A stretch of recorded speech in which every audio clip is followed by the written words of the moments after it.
우리 옆에 분하고 인사하겠습니다. 우리가 기도하면 주님이 일하십니다. 이렇게 인사할까요? 우리가 기도하면 주님이 일하십니다. 그 옛날에 시골에 가면은 펌프라는 게 있었죠. 이렇게 막 누르면 물 나오는 거 다 아시죠? 이 펌프질을 잘하려면 제일 먼저 거기다 물을 한 바가지 집어넣어야 됩니다. 한 바가지 집어넣는 물의 이름을 마중물이라고 부릅니다. 잘 아시죠? 우리의 기도는 하나님의 일하심을 우리가 경험하게 만드는 마중물과 똑같은 것입니다. 오늘 이 저녁에 그런 마중물이 우리 가운데서 잘 준비되는 시간을 간절히 축복합니다. 성경 말씀 같이 보겠습니다. 열왕기하 14장 1절부터 7절까지의 말씀입니다. 구약성경 열왕기하 14장 1절부터 7절까지의 말씀입니다. 열왕기하 14장 1절부터 7절. 자, 우리 말씀을 한 절씩 교독을 할 텐데요. 제가 먼저 1절을 읽도록 하겠습니다. 이스라엘의 왕 여호아스의 아들 요아스 제2년에 유다의 왕 요아스의 아들 아마샤가 왕이 되니 그가 왕이 된 때에 나이 25세라 예루살렘에서 29년간 다스리니라. 그의 어머니의 이름은 여호아단이요 예루살렘 사람이더라. 아마샤가 여호와 보시기에 정직히 행하였으나 그의 조상 다윗과는 같이 아니하였으며 그의 아버지 요아스가 행한 대로 다 행하였어도 오직 산당들은 제거하지 아니하였으므로 백성이 여전히 상당에서 제사를 드리며 분향하였더라. 나라가 그의 손에 굳게 섬에 그의 부왕을 죽인 신복들을 죽였으나 왕을 죽인 자의 자녀들은 죽이지 아니하였으니 이는 모세 율법책에 기록된 대로 함이라. 곧 여호와께서 명령하여 이르시기를 자녀로 말미암아 아버지를 죽이지 말 것이요 아버지로 말미암아 자녀를 죽이지 말 것이라. 오직 사람마다 자기의 죄로 말미암아 죽을 것이니라 하셨더라. 7절 함께 봅니다. 아마샤가 소금 골짜기에서 에돔 사람 10,000명을 죽이고 또 전쟁을 하여 셀라를 취하고 이름을 욕되리라 하였더니 오늘까지 그러하니라. 아멘. 어느 숲속에 아주 멋진 뿔을 가지고 있는 사슴이 한 마리 살고 있었습니다. 이 사슴은 스스로 자기 뿔이 너무너무 멋있다라고 생각을 하고 있었어요. 틈만 나면은 친구들에게 자기 뿔을 자랑을 했습니다. 내 뿔이 얼마나 크고 단단한지 알아? 웬만한 위험증은 이 뿔로 다 막아낼 수 있어 라고 자랑한 것이죠. 어느 날 이 사슴이 목이 너무 말라서 냇가에 가게 되었는데요. 냇가에서 물을 마시려고 한 순간 이 물에 비친 자기 모습을 보고 또 감탄에 빠졌습니다. 내 뿔은 앞만 봐도 멋지단 말이야. 정말 화려한 왕관 같아 라고 생각을 했습니다. 그런데 물에 비친 자기의 모습을 가만히 보니까 갑자기 사슴이 마음에 우울한 마음이 들었어요. 시무룩한 표정이 변했습니다. 이 냇가에 비친 자기 모습을 보니 뿔은 너무너무 멋있는데 자기 다리가 너무 볼품이 없어 보여가지고 이 다리가 뿔에 어울리지 못한다. 내 다리가 내 뿔을 받쳐주지 못한다라는 생각이 들었기 때문입니다. 내 다리가 조금만 더 이뻤더라면 나는 더 완벽해 보일 수 있었을 텐데. 그때 숲에서 갑자기 사자 한 마리가 나타납니다. 이 놀란 사슴이 무작정 앞으로 막 달리기 시작했는데요. 이 사자가 열심히 쫓아갔지만 이 사슴이 얼마나 빠른지 따라잡을 수가 없었어요. 겨우 사자를 따돌린 사슴은 이 몸을 숨기기 위해서 숲으로 들어가게 되었습니다. 그런데 그 순간에 그가 그렇게 자랑하던 그 뿔이 그만 숲에 있는 나뭇가지에 걸려서 꼼짝을 못하게 된 것입니다.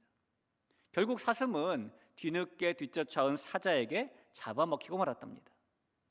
자신이 그동안 못났다고 생각했던 다리 덕분에 사자로부터 열심히 도망칠 수 있었지만은 자신이 그동안 자랑하던 뿔 때문에 결국 사자의 먹이가 되었다는 이야기죠. 이 결과를 놓고 보면은 사슴이 자랑해야 했던 것은 그의 다리였고 자랑하지 말아야 될 것은 그의 뿔이었던 것이죠. 이 어느 누구나 자기 자신을 자랑하고 싶은 마음이 이 마음 가운데 다 있습니다. 근데 그 중에서는요, 자랑해야 할 것이 있고 자랑하지 말아야 될 것이 있을 겁니다. 이 신앙생활도 마찬가지입니다. 신앙생활에도 우리가 자랑해야 될 것이 있고 자랑거리도 안 되는 것들이 있습니다. 그래서 우리는 이 자랑할 수 있는 것을 자랑하고 또 자랑거리도 안 되는 것은 자랑하지 말아야 하는데, 오늘 아마샤라는 왕을 통해서 이 이야기를 좀 살펴봤으면 좋겠습니다. 이 아마샤라는 왕은 남쪽 유다의 9번째 왕으로 등극한 사람이에요. 이 아마시아 왕에 대한 성경의 평가를 보면 오늘 3절과 4절에 보니까 아마샤가 여호와 보시기에 정직히 행하였으나 그의 조상 다윗과는 같지 아니하였으며 그의 아버지 요아스가 행한 대로 다 행하였어도 오직 산당들은 제거하지 아니하였으므로 이 백성이 여전히 산당에서 제사를 드리며 분향하였더라. 이 두 절이 아마샤에 대한 성경의 평가입니다. 이 아마샤 왕에 대한 이야기가 열왕기하가 아니라 역대하에도 나와 있는데요, 역대하 25장 2절에 이렇게 써 있습니다. 아마샤가 여호와께서 보시기에 정직하게 행하기는 하였으나 온전한 마음으로 행하지 아니하였더라 라고 말을 합니다. 아마샤가 하나님의 눈에 옳게 보이게 행했다. 그러나 그의 조상 다윗처럼 그렇게 행하지는 않았다. 그가 모든 일에 있어서 그 아버지 요아스가 행한 대로 하였다라는 짧은 평가인 것이죠.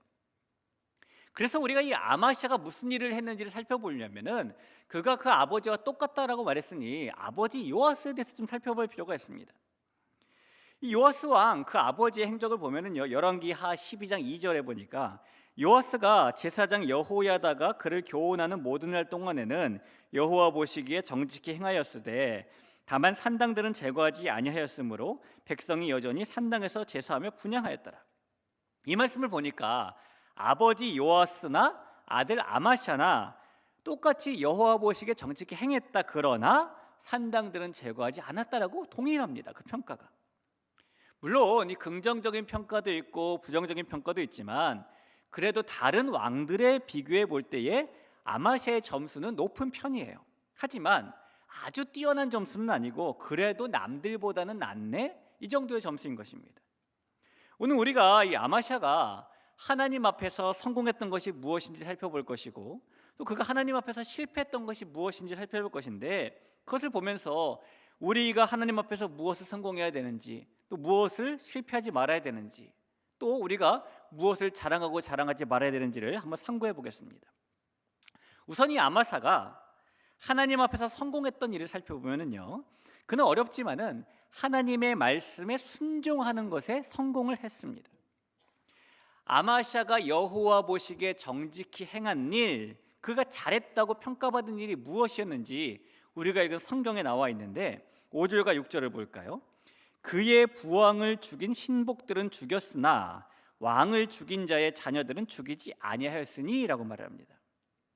이게 무슨 말이냐면은 이 아마샤의 아버지였던 요아스는 7살이라는 나이에 왕자리에 올랐습니다. 어린 나이에 올랐지만은 그가 하나님과 백성들에게 칭찬받는 일을 많이 하게 되었어요. 어떤 일을 했냐면 성금을 모아서 그 돈으로 성전 수리를 맡은 사람들에게 돈을 주고 석수들과 목수들을 고용해가지고 성전을 고치도록 했고요. 성전 복구를 잘 마치고 난 다음에 남은 돈으로 성전에 쓸 기물들도 만들었습니다. 그리고 자기의 후원자처럼 자기를 잘 돌보고 가르쳐 주었던 제사장이었던 여호야다가 살아있는 동안에 하나님께 번제물을 열심히 드렸어요. 그러나 그 제사장 여호야다가 죽은 후에 이 요아스라는 왕이 이 주변의 간신들의 말을 듣게 됩니다. 그리고 하나님을 저버리고 아세라 우상을 섬기게 되는 것이죠. 수많은 예언자들이 찾아와서 요아스 왕에게 경고를 하였어요. 그러나 그는 그들의 말을 듣지 않고 특히 성령에 사로잡혀서 경고하던 여호야다의 아들 선지자 스가랴를 살해하기도 했습니다. 결국 하나님을 버린 요아스 왕은 여호야다의 아들들, 그 선지자들, 예언자들을 죽인 일을 마음에 품고 있었던 그 부하들, 그 신복들의 반역에 의해서 침대 위에서 암살을 당하게 되었습니다. 여호와 보기에 정직행했던 그 왕이 변질되고 난 후에 그가 저지른 잘못 때문에 자신의 신복들에게 침대 위에서 암살당한 사람이 요아스라는 왕이에요. 그리고 그의 아들이 오늘 본문에 나온 아마샤라는 사람인 겁니다. 여러분, 이런 상황 속에서 아마샤가 이제 왕이 되었다면은 왕이 된 후에 가장 먼저 할 일이 무엇일까요? 아마 아버지를 암살한 자들을 처벌하며 복수하는 일 아니었을까 싶습니다. 보통 한 나라의 왕을 암살했다. 여러분, 그럼 그 처벌의 수위가 어느 정도 될 것 같습니까? 우리나라의 옛날의 말 가운데에 이 불구대천의 원수라는 말이 있잖아요. 이 부모의 원수와는 같은 하늘 아래서 살 수 없다라는 말이죠. 그 조선시대 같은 사극 같은 걸 보면은 영모가 일어났다. 그러면 삼족을 멸한다라고 말을 하잖아요. 그럼 삼족이 뭐죠? 이 정약용이 쓴 목민심서에 의하면 삼족은 위로 할아버지를 비롯한 백부와 숙부 등 조족을 말하고, 옆으로는 형제자매와 그 자녀들인 조카 등을 포함한 부족을 말하고, 아래로는 아들과 손자 등을 의미하는 기족을 의미합니다. 그래서 이렇게 조족, 그다음 부족, 기족 세 개 합쳐서 삼족이라고 부르는 거예요. 그러니까 나의 윗세대, 내 세대, 내 아래 세대까지 다 포함되는 것이죠. 이 대역죄나 국가 반역행위, 왕이나 귀족들에게 도전한 행위를 한 사람들에게는 대부분 연좌제라는 게 적용이 되지 않습니까? 우리나라만 해도 불과 수십 년 전만 해도 연좌제라는 게 그대로 적용이 되었어요. 부모님이 어떤 일에 잘 연루가 되었다면은 나도 직장에 들어간 일이 막히기도 하고, 하는 일이 결여되기도 하고, 많이 그런 일들이 생겼었죠. 이 연좌제라는 것은요, 동서고금을 막론하고 모두 존재하던 것이었습니다. 특별히 이 이스라엘 나라가 있던 고대 근동에서는 부모의 원수를 갚을 때는 원수의 가족을 몰살하는 것이 일반적인 경우입니다. 따라서 통상적으로 이 아마샤가 왕자리에 올라서 자기 아버지를 암살한 사람들을 처벌하려면 그들의 가족까지 다 몰살해야 하는 것이죠. 하지만 아마샤는 아버지 암살자들의 가족을 다 몰살한 것이 아니라 오늘 읽은 성경에 보니까 아버지를 죽인 자들만 죽였답니다. 그리고 그 이유를 이어지는 성경에서 말씀해주고 있는 것이죠. 6절을 한번 볼까요? 왕을 죽인 자의 자녀들은 죽이지 아니하였으니 이는 모세의 율법책에 기록된 대로 함이라. 곧 여호와께서 명령하여 이르시기를 자녀로 말미암아 아버지를 죽이지 말 것이요 아버지로 말미암아 자녀를 죽이지 말 것이라. 오직 사람마다 자기의 죄로 말미암아 죽을 것이니라 하셨더라. 그러니까 아마샤는 감정대로 하자면 그 자녀들까지 우리 표현으로 삼족을 다 멸해야 속이 시원할 것 같은데, 또 통상적인 법률 따라서 하자면 그렇게 해도 될 것 같은데, 그렇게 하지 않고 모세의 율법에 기록된 대로 이 일을 처리했다는 겁니다. 아마 그가 왕자리에 올랐을 때에 주변에서 또 여러 가지 말들이 있었겠죠. 그래서 마음 가운데에 자기 아버지를 죽인 자들의 모든 가족을 몰살하자라는 유혹이 생겼을 수도 있습니다. 주변에서 아니 이럴 때 왕이 강한 모습 보여줘야 된다고 이렇게 말하는 사람들도 있었을 겁니다. 하지만 아마샤는 모든 일에 있어서 자제력을 발휘하게 되죠. 자기의 감정, 주변의 말들보다도 하나님의 말씀에 대한 순종을 더 중요하게 여겼던 사람이 아마샤입니다. 그래서 이 아마샤 왕이 하나님의 법에 따라서 자기의 원한을 온전하게 해결을 했죠. 여러분, 성경 구절에서 이 한 구절에서 딱 6절에서 말하고 있지만은 하나님의 말씀에 순종하는 것은요 쉽게 되는 일이 아닙니다. 아마샤가 그 말씀에 순종해가지고 그들만 죽였다라는 것이 쉽게 이루어진 일이 아니라는 겁니다. 그도 엄청난 자제력을 발휘한 것이고 아마 엄청나게 기도했을 거예요. 3대를 멸하고 구족을 멸하고 원수를 갚을 때는 그렇게 하는 것이 당연히 해도 되는 것처럼 받아들여지는 것인데, 아마샤는 당연함보다는 말씀대로 하라는 대로 자신을 쳐서 복종시키는 일을 먼저 하게 되는 것입니다. 특히 이 아마샤가 순종했던 이 말씀에 오늘 우리도 똑같이 순종할 필요가 있는 겁니다. 아마샤가 순종했던 말씀, 신명기 24장 16절인데요. 아버지는 그 자식들로 말미암아 죽임을 당하지 않을 것이요 자식들은 그 아버지로 말미암아 죽임을 당하지 않을 것이니 각 사람은 자기 죄로 말미암아 죽임을 당할 것이니라. 오늘 6절에 나온 말씀과 똑같죠. 이 말씀에 순종하는 것은요 지금도 그렇지만 그 당시에는 대단한 일이었습니다. 여러분, 성경 말씀 가운데에 눈에는 눈, 이에는 이, 이런 말씀 들어보셨죠? 출애굽기 21장 21절부터 있는데요. 생명은 생명으로, 눈은 눈으로, 이는 이로, 손은 손으로, 발은 발로, 된 것은 된 것으로, 상하게 한 것은 상함으로, 때린 것은 때림으로 갚을지니라. 여러분, 이게 무슨 말씀일까요?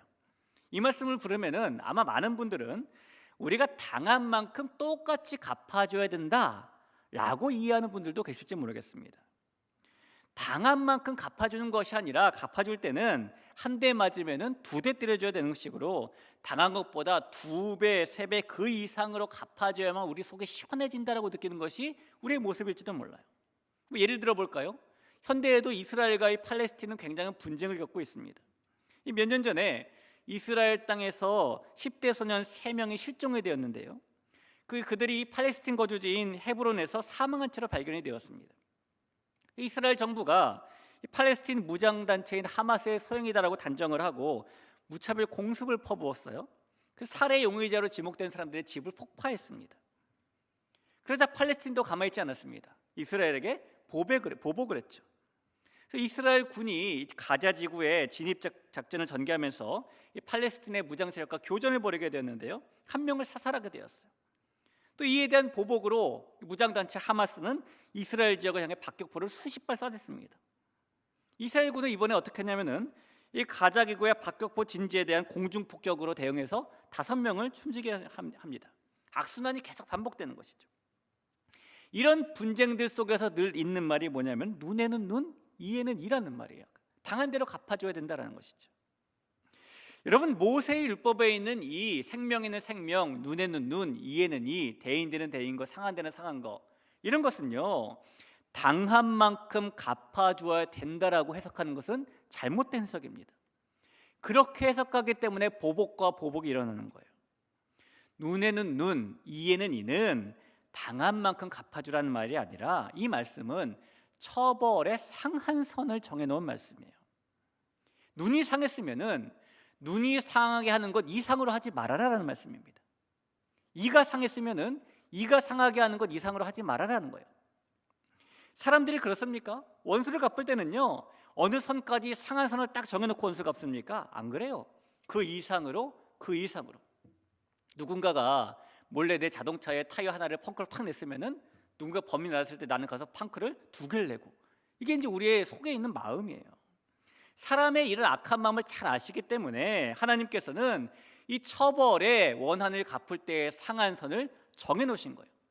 눈에는 딱 눈까지만, 이에는 딱 이까지만, 오버하지 말란 얘기죠.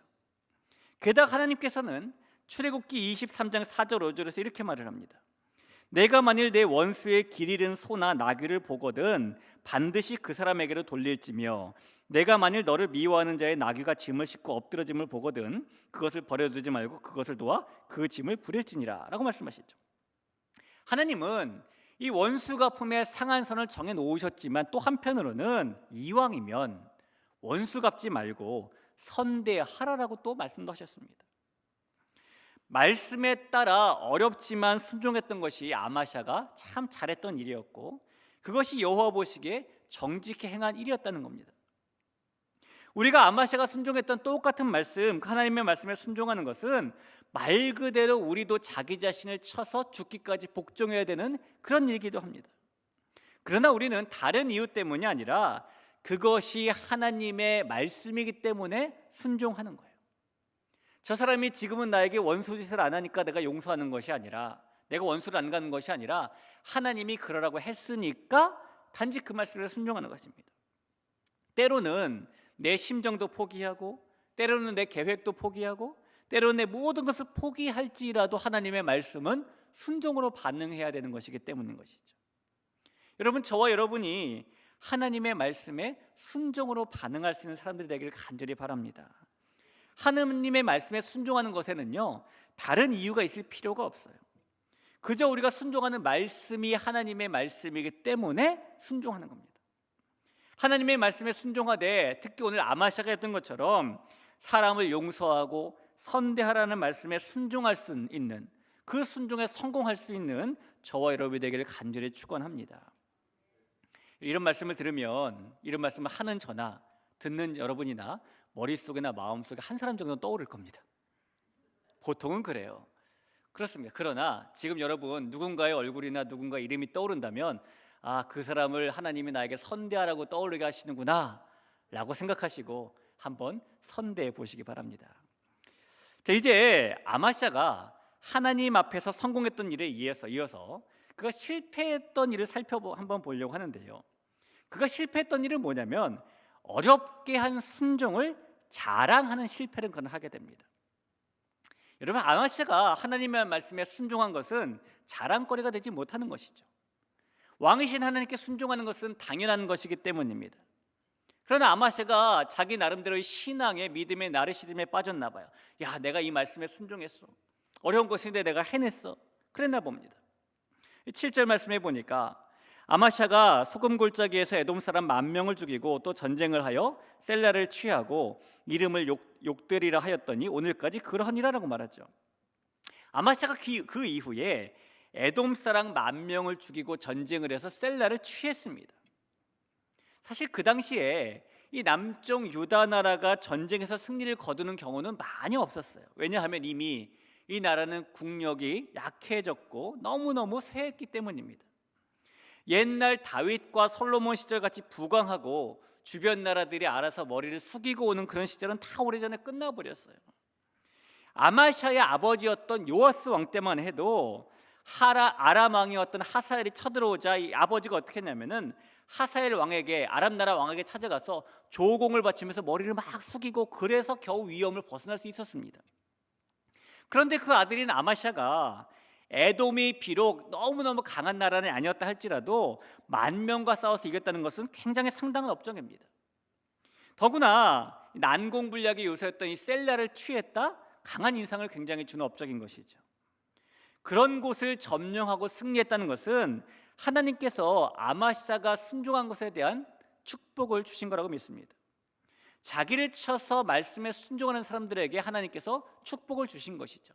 도무지 현실적으로 일어날 수 없는 일, 가능하지 않은 일이 가능하게 된 것, 하나님의 말씀이 어렵지만 순종하는 사람들에게는 그런 하나님의 축복이 임하게 됩니다.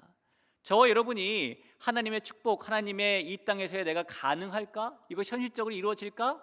생각나는 것들이 가능해지고 현실화되는 것들을 하나님께서 이루시는 것을 경험하길 원하신다면 다시 한번 어렵지만 하나님의 말씀에 순종으로 반응할 수 있는 우리가 되길 간절히 축복합니다.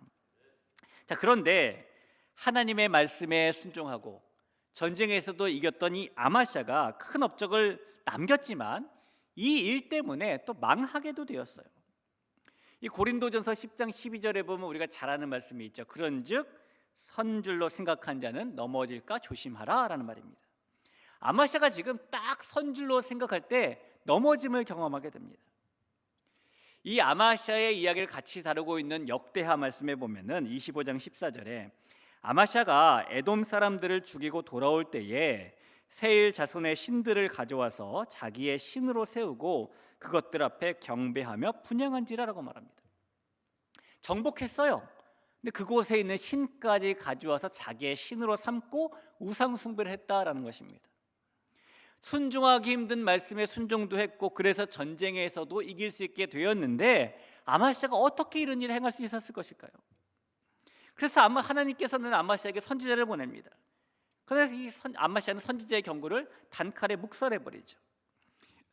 역대하 25장 15절 16절에 보니까요, 그러므로 여호와께서 아마샤에게 진노하사 한 선지자를 그에게 보내시니 그가 이르되 저 백성의 신들이 그들의 백성을 왕의 손에서 능히 구원하지 못하였거늘 왕은 어찌하여 그 신들에게 구원하이까 하며 선지자가 아직 그에게 말할 때에 왕이 그에게 이르되 우리가 너를 왕의 모사로 삼았느냐 그치라 어찌하여 맞으려 하느냐 하니 선지자가 그치며 이르되 왕이 이 일을 행하고 나의 경고도 듣지 아니하니 하나님이 왕을 멸하시기로 작정하신 줄 아노라 하였더라라고 말합니다.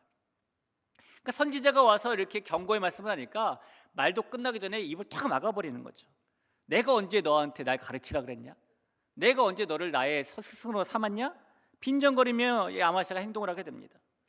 그가 이 에돔과의 전쟁에서 말씀드렸잖아요. 전쟁에서 이길 수 없는 그런 환경, 그런 가능성이 없는 전쟁에서 이긴 후에 너무 승리에 도취되어 있는 것이죠. 하나님이 하신 일이기보다는 내가 했다라는 마음이 그 마음에 들어온 것입니다. 마치 이 큰 심한 독주에 취한 듯이 승리에 도취되어서 그가 자신의 위치를 잃어버리게 되는 겁니다.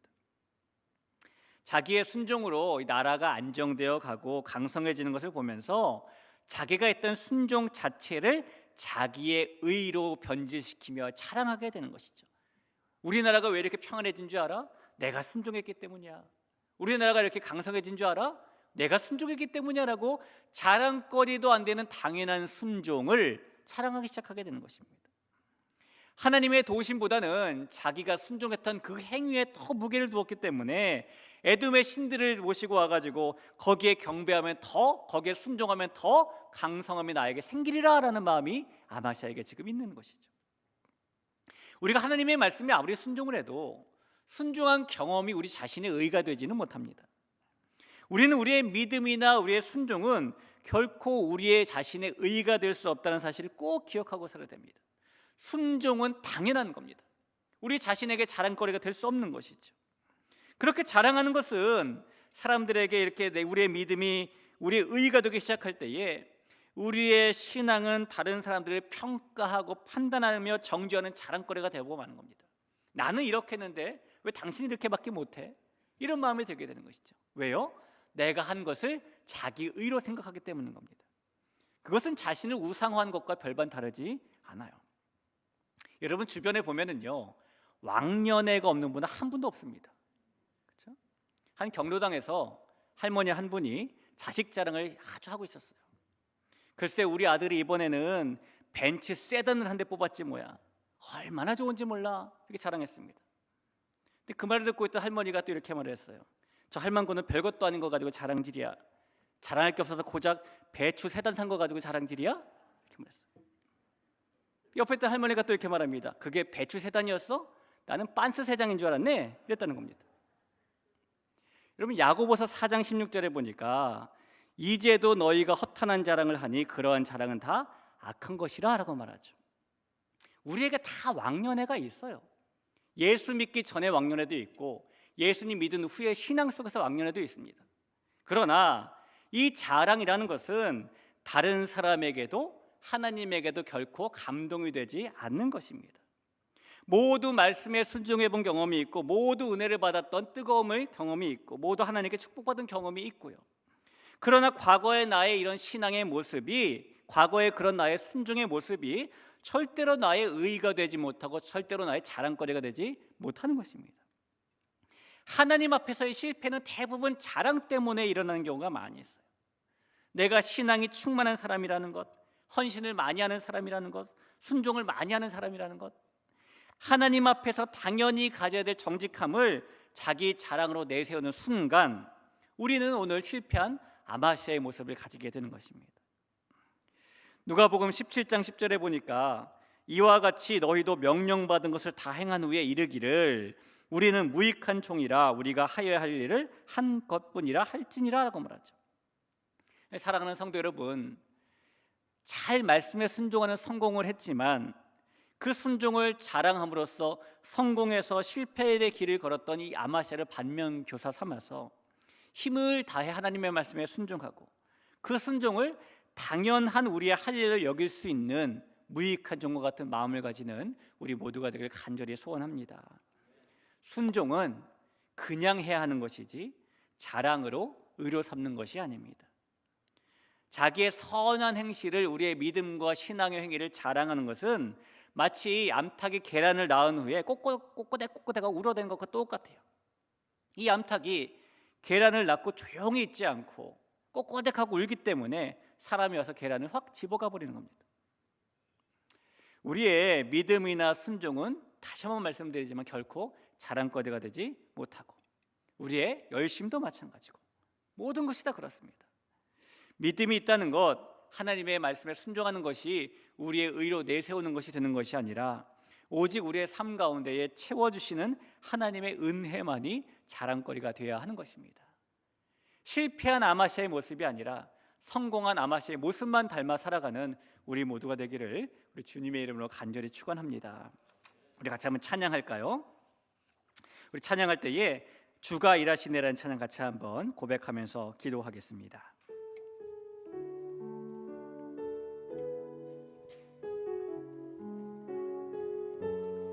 항상 우리 주님을 내세우는 마음으로 같이 한번 고백하며 나아가죠. 날이 저물어 갈 때, 날이 저물어 갈 때, 빈들에서 걸을 때, 그때가 하나님의 때. 내 힘으로 안 될 때, 빈손으로 걸을 때, 내가 고백해 여호와 이래. 우리 모인 이곳에, 우리 모인 이곳에 주님 함께 계시네. 우리 내 아버지 은혜 적은 떡과 물고기 내 모든 걸 드릴 때 모두 고백해 여호와 함께 고백합니다. 주가 일하시네 주가 일하시네 주가 일하시네 주께 아끼지 않는 자에게 주가 일하시네 주가 일하시네 신뢰하며 걷는 자에게 주가 일하시네 주가 일하시네 주가 일하시네 주께 아끼지 않는 자에게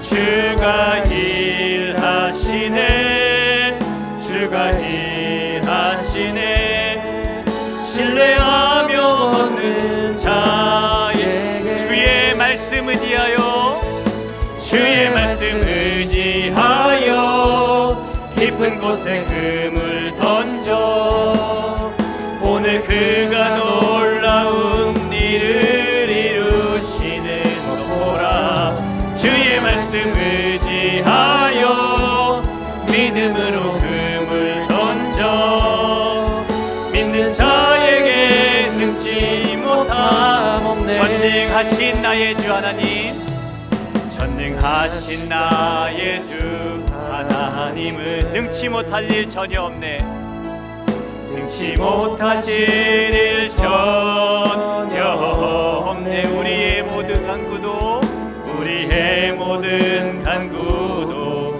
우리의 모든 생각도 우리의 모든 꿈과 모든 소망도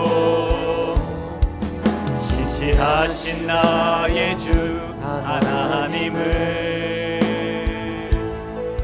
우리의 모든 괴로움 바꿀 수 있네 불가능한 일 행하시고 죽은 자를 일으키시니 그를 이길 자 아무 주의 말씀 의지하여 주의 말씀 의지하여 깊은 곳에 금을 던져 오늘 그가 놀라운 일을 이루시는 것 보라 주의 말씀 의지하여 믿음으로 금을 던져 믿는 자에게 능치 못한 주의 말씀 의지하여 주의 말씀 의지하여 깊은 곳에 금을 던져 오늘 그가 놀라운 일을 이루시는 것 보라 주의 말씀 의지하여 믿음으로 금을 던져 믿는 자에게 능치 못함 믿는 자에게 능치 못함 없네 믿는 자에게 능치 믿는 자에게 믿는 자에게 능치 못함 없네 우리 시간 합심해서 한번 기도하겠습니다 우리가 믿음을 가지고 그 말씀에 따라가고 그 말씀을 그대로 행하고 그 말씀을 우리의 삶 가운데 실현시키는 것이 순종이지요 여러분 순종은 가능하기 때문에 하는 것이 아니라 가능해 보이지 않아도 하나님이 말씀하셨으니까 하는 것입니다 아멘. 오늘 찬양으로 고백한 것처럼 그곳에 그물을 던져도 물고기가 안 날 것이 분명하지만 주님이 말씀하셨기 때문에 던지는 것이 순종인 것입니다 오늘 아마시아가 보였던 이 순종을 기억하면서 하나님의 말씀이기 때문에 순종을 우리가 되게 허락하여 주옵소서 하나님의 말씀을 나의 마음과 나의 감정과 나의 모든 환경에 따라서 재단하지 않고 그 말씀 그대로 받아들이며 순종의 도를 가지고 나아갈 때에 우리 주님께서 우리에게 축복 주시며 응답 주시며 우리 가운데 역사하시며 만나게 될 줄로 믿습니다. 하나님, 불가능한 것이 가능케 되는 기적을 경험하게 될 줄로 믿습니다. 하나님, 그렇게 순종의 발걸음 가지고 나가는 우리 모두가 되게 해달라고 이 시간에 우리 주님 이름을 간절히 한번 찾고 기도하겠습니다. 주님 찾습니다. 주여